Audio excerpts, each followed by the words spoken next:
안녕하세요. 두배도 행복함의 김유대입니다. 자, 오늘 우리는 근무 성적 평정상의 오류를 한번 해볼게요. 이제 근무 성적을 이제 평정했는데 이제 오류가 발생할 수 있잖아요. 정확히 평가를 못해서 어떤 오류가 있고 이걸 방지 대책은 어떤 건지 한번 볼게요. 여러분, 우리 평가하다 보면 굉장히 잘 주는 분들이 있어요. 여러분, 굉장히. 그게 이제 우리 관대화라고 하는 겁니다. 이제 일반적으로 뭐 정규분포라는 거 혹시 아세요? 오늘도 우리 한번 들어보실 건데 뭐 중요한 건 아닌데 한번 들어보세요. 여러분 정규분포. 여러분 고등학교 때 한번 들었는데 그때쯤 뭐 수학 다 이제 우리는 손을 놓을 거야라고 했죠. 여러분 엄청나 좀 어느 정도의 사람들을 기본적으로 측정을 하면 요런 분포가 나옵니다. 요런 분포. 그러니까 중간 가운데에 다 몰려 있는 거예요. 이렇게 요런 이제 정규 분포를 만들어낸다라고 보시면 되는 거예요. 기본적으로. 그래서 한 60점대 우리 같으면 다 이런 거죠. 그 다음 우리 뭐 진보, 보수, 중도 할 때 중도에 대부분 다 몰려 있는 거예요. 요게 이제 일반적으로 정규적으로 이런 분포가 나타난다라고 하는 겁니다. 이게 이제 가장 일반적인 건데요. 근데 우리 측정을 해보니까 누구는 이렇게 굉장히 관대하게 주는 거예요. 관대하게 쭉 이렇게 관대하게 쭉 나오는 경우가 있는 겁니다. 여러분 어떤 사람은 맨날 잘 주는 거고 누구는 그냥 몰라 가운데 그냥 몰아줘 버리는 거예요. 그걸 집중하라고 하고요. 누구는 굉장히 짜게 주는 거예요. 이게 분포상의 차이입니다. 어떤 사람은 진짜 관대하게 주는 사람도 있고 그냥 대충 몰아주는 사람도 있고 진짜 짜게 주는 사람도 있다라고 보시면 돼요. 관대하는 좋게 준다, 엄격하는 짜게 준다, 집중하는 그냥 가운데 준다. 이걸 어떻게 막을까라고 하면요. 여기서 하나 좀 외우시면 돼요. 강제 배분법을 쓴다. 이게 제일 중요해요. 여러분. 그래서 만약에 진짜 관대해준 사람들은 뭐 매우 우수만 자꾸 주니까 그게 아니라 정말 매우 우수는 20% 언더로 줘라. 우수는 30% 줘라. 이렇게 하면 몰아서 못 주잖아요. 그 다음에 가운데만 다 몰아주니까 야 가운데는 몇 프로 이상 줄 수 없어. 이렇게 보면 막을 수 있다. 그래서 우리 분포상의 착오는 딱 강제배분법 하나 따고 이거 체크해주세요. 물론 서열법도 활용할 수 있지만 주로 시험 문제는 강제배분법을 쓴다 라고 보시면 돼요. 아니면 행태기준 평점척도법 뭐 이렇게 의도적으로 체크리스트 이렇게 하는 건데 여기서 진짜 출제는 강제배분법으로 나오니까 딴 거는 한번 살짝 보시고 요 머릿속에 반드시 강제배분법만 넣어두세요. 아시겠습니까? 오늘 이게 중요합니다. 그 다음 밑에 한번 볼게요. 연쇄효과라고 하는 겁니다. 연쇄효과 할로라고 하는 거예요. 그러니까 1번 항목들이 있죠. 이렇게 우리가 보면 매우 우수 맞죠?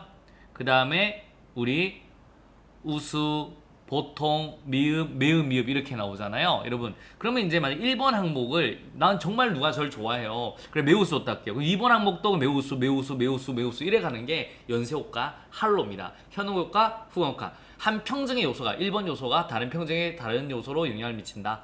라는 걸 보시면 돼요. 그래서 도표식 평정척도법에는 무조건 연쇄효과가 나타난다 라고 보시면 돼요. 그럼 이걸 어떻게 막을 건데 요 첫 번째 거 내용에서 잘 보시면 돼요. 딴 거는 좀 대충 보시고요. 첫 번째 거 보시면 돼. 평정 요소별로 모든 피평자들을 평정한다. 이렇게 보면 되는데 뭐냐면 만약 1번 김규대로 볼게요. 김규대는 수업 시간을 매우 잘 지킵니까? 매우 우수. 정말 저를 좀 좋아하는 분은 수업을 열정적으로 준비하십니까? 매우 우수면서 쭉 한다고요. 그렇게 하지 말고 이걸 좀 막으려면 1번 수업 시간은 누가 제일 잘 지킵니까? 1번 김규대, 2번 김수환, 3번 공규호, 4번 문동균 이런 식으로 쭉 하면 되는 거고요. 그 다음에 두 번째 요소는 누가 수업을 가장 열정적으로 합니까? 1번 김규대, 2번 김수환, 3번 공규호 이런 식으로 적으면 되는 거예요. 아시겠습니까? 4번 또 요소 같으면 누가 지각을 가장 많이 하십니까? 그러면 이제 1번 김규대 이런 식으로 하나하나 평정 요소별로 물으면 돼요. 요소별로 모으면 좀 막을 수 있다라고 보시면 돼요. 물론 체크리스트도 좀 막을 수 있습니다. 이게 뭐냐면 김규대는 지각을 한 적이 있습니까? 예, 아니요, 예, 아니요 이렇게 물으면 좀 막을 수 있다라고 보시면 되고. 그다음 이건 나머지 좀 편하게 볼게요. 유사한 평정 요소의 배치를 멀리하고 비열 순서. 그래서 유사한 거를 뭐 있으면 연쇄효과가 나타나니까 좀 멀리 띄워놓고 정확히 측정할 수 있는 것부터 앞에 놓으면 좀 막을 수 있다라고 보시면 되겠습니다. 이렇게 보시면 되고. 그래서 요 첫 번째 거 이거 배워주세요. 요거만 외우시면 돼요. 요거만 잘 외워두시고. 자, 규칙적 오류와 총계적 오류 볼게요. 여기서는 이 총계적 오류만 좀 잘 보시면 되는데 규칙적은 항상이에요. 항상 후한 점수를 주거나 항상 나쁜 점수를 주는 그러니까 규칙이 있는 거예요. 여러분 이런 사람 되면 사후 조정이 가능하죠. 항상 좋게 주는 사람 같으면 빼면 되고 나쁘게 주는 사람 플러스 시키면 되는 거예요. 총계적 오류가 왜 중요하냐면 이건 다른만 보면 몰라요. 토탈 에러라고 하는데 중요한 건 불규칙하게요. 오늘 제가 기분이 좀 오늘 날씨가 너무 흐리고요. 기분이 안 좋아요. 그래서 점수를 매우 짜게 주는 거예요. 내일은 너무 좋아요. 룰랄 매우 높게 주는 거예요. 이게 바로 총계적 오류다. 왜냐하면 이걸 우리가 왜 외워야 되냐면 글로만 봐서는 총계적 오류가 잘 안 와드니까. 그래서 중요한 건 불규칙하다, 랜덤하다라고 보시면 돼요. 꼭 그 키워드가 나오는 겁니다. 불규칙하게 머릿속에 보시면 돼요. 시간적 오류죠. 시간적 최초 효과 같은 경우는 가장 첫 번째 사람을 높이 보는 거예요. 그래서 만약에 우리 골프에는 박세리, 야구는 박찬호지 이렇게 보면 최초 효과고요. 근접 오류는 최근 실적을 보는 거예요. 최근 실적 같으면 우리 축구 같으면 손흥민 씨가 엄청 잘하죠. 오케이. 박지성보다 손흥민이 지금 너무 잘하니까 손흥민이 더 우수하다. 이렇게 보는 게 근접 오류다라고 보시면 돼요. 최근에 일어난 일. 자, 그럼 이걸 어떻게 막으려면 시간적 오류는 평정센터를 해가지고 정확한 기준으로 평가하면 되고, 아니면 우리 MBO 이제 뭐를 했냐, 만약에 골을 몇 골 넣었냐 이런 걸로 측정하면 되는 거고, 아니면 언제 무슨 일 했다 중요사건 기록법으로 평가하면 된다라고 보시면 돼요. 네, 요거까지 중요합니다. 논리적 오류는 출제는 잘 안 나오는데 한번 들어보세요. 김규대는 기억력이 높다, 매우 높다. 여러분 기억력이 높으면 암기를 잘하기 때문에 일반적으로 지식이 좀 많다고 생각할 수 있잖아요. 그러니까 두 평정 요소 간의 논리적 상관관계에서 유발되는 게 논리적입니다. 그러니까 김규대는 기억력이 매우 높다. 오케이, 매우 높다. 그러면 기억 높으면 암기 잘하는 거 아니야? 그럼 지식 많은 거 아니야? 이런 식으로 갈 수 있는 게 논리적 오류인데 출제는 그렇게 많이 되지 않습니다.